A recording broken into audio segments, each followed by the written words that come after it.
एक दिन नदी के तीरे जात रहनी धीरे रे धीरे। एक दिन नदी के तीरे जात रहनी धीरे रे धीरे। वो हम आँखी देखली, वो हम आँखी देखली, सुंदर शरीरिया यज्ञिया में चरेला। हम आँखी देखली, सुंदर शरीरिया यज्ञिया में चरेला। हम आँखी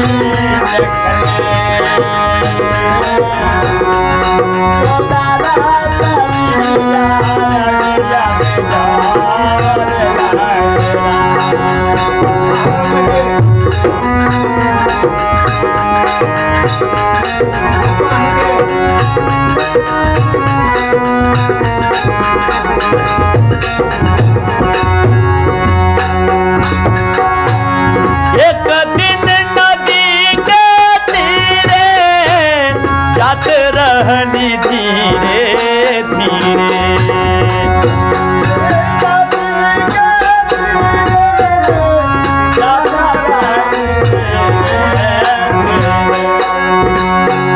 हम आँखी देखली, हम आँखी देखली, सुंदर शरीरिया अगिया में चरेला। हम आँखी देखली, सुंदर शरीरिया अगिया में चरेला।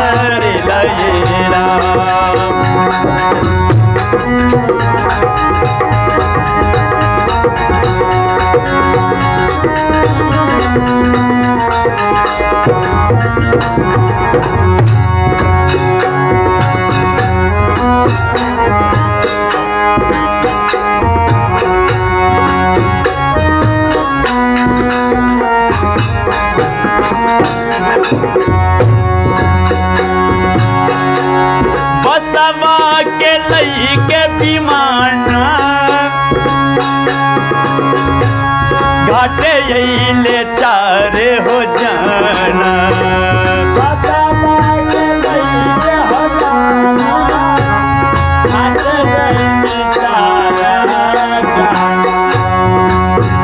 बसवा के लई के विमाना घाटे यही चारे हो जाना।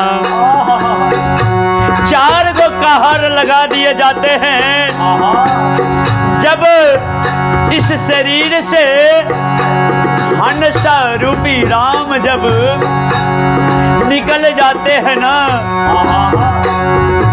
तो इस शरीर को उसी विमान पर सजा करके और घाट तक पहुंचाया जाता है। विचार कीजिए, ये सब झूठा है, ये जग झूठा, ये शरीर झूठा, ये पूरा संसार झूठा है। सच्चा क्या है? बस गुरुदेव भगवान हरि और जो हम आप अभी सत्संग कर रहे हैं, ये सत्संग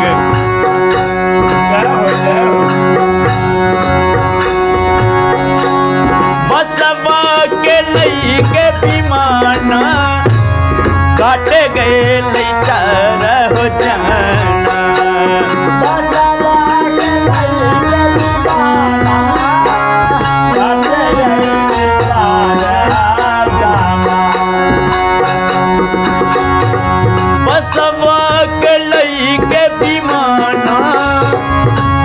ले चार हो जाना।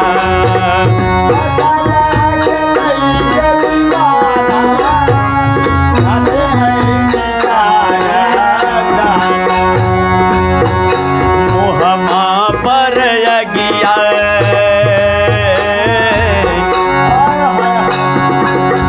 जानते हैं जिस औलाद को बड़े लालन पालन से हम आप पाले, विधाता का रीति देखिए आए हो विधाता, वही औलाद अग्नि जला करके और अंतिम घड़ी में मुख में डाल करके और वो अपना फर्ज को अदा करते हैं। मोहमा पर अगिया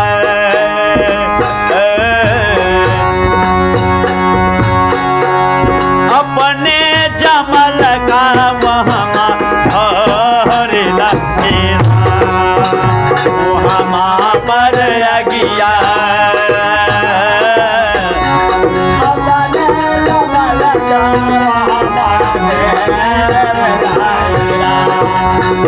मोहमा पर अगिया अपने जमल का वहमा हरिला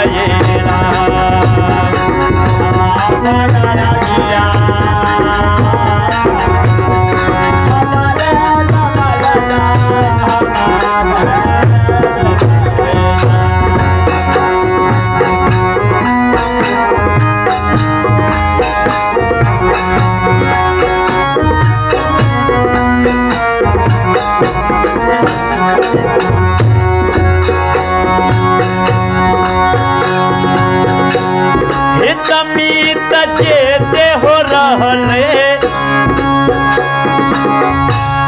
हितमीत चेते हो रहल, एक मुख सबे हो कहल।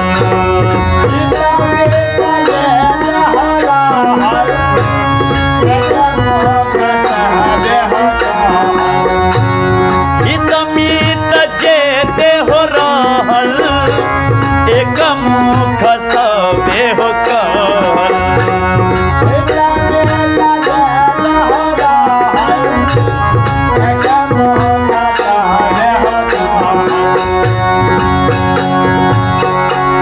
हितमीत चेते हो रहल, एक मुख सबे हो कहल।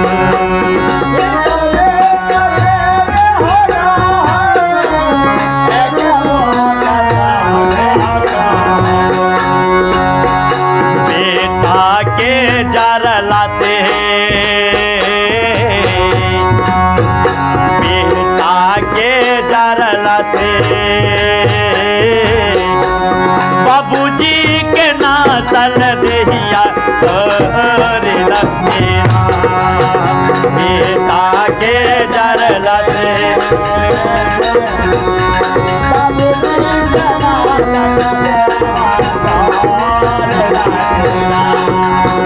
बेटा के जरले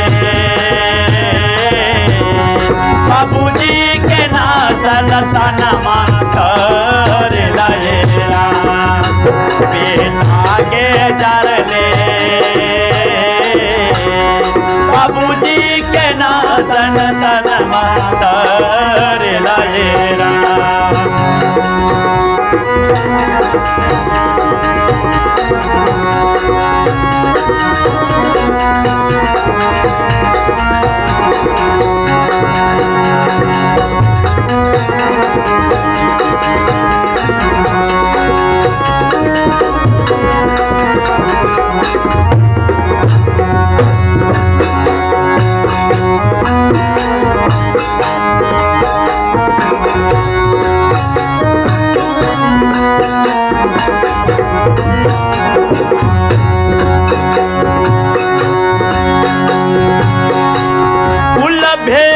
जकरा हो लगी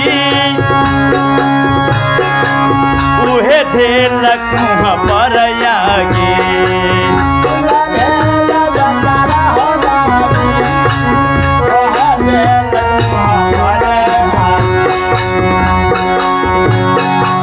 फूल भेल जेकरा हो लगी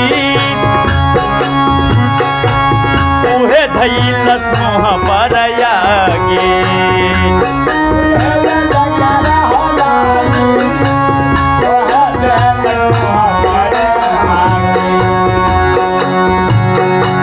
फूल भेल जेकरा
झर झर बहे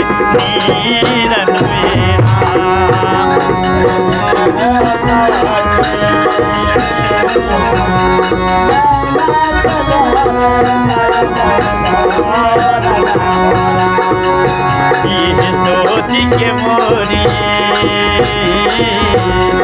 अखिया से झर झर लोरन ये राम।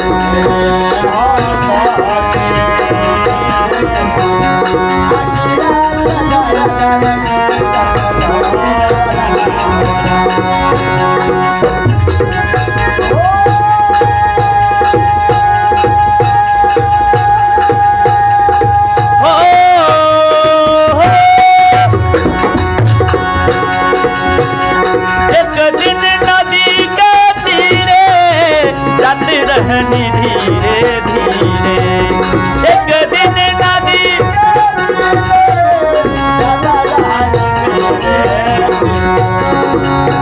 हम आँखी देखली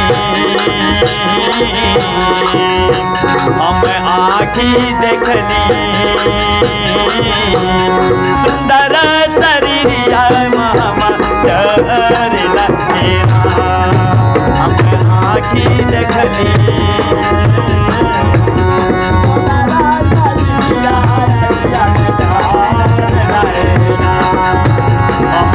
आँखी देखली सुंदर शरीर आया गिया में डर लयेरा हम आँखी देखली सुंदर शरीर आया गिया में डर लयेरा। कुछ नहीं है भैया, सब यहीं के यहीं रह जाएंगे। एक दिन ये शरीर गंगा घाट पर जाकर के और फूंक दिया जाएगा। इसलिए विचार कीजिए और सत्य कर्म कीजिए, गुरु के संदेश के ऊपर अमल कीजिए और गुरु के दिखाए हुए राह पर अपने सफर को तय कीजिए। प्रेम से बोलिए गुरुदेव स्वामी।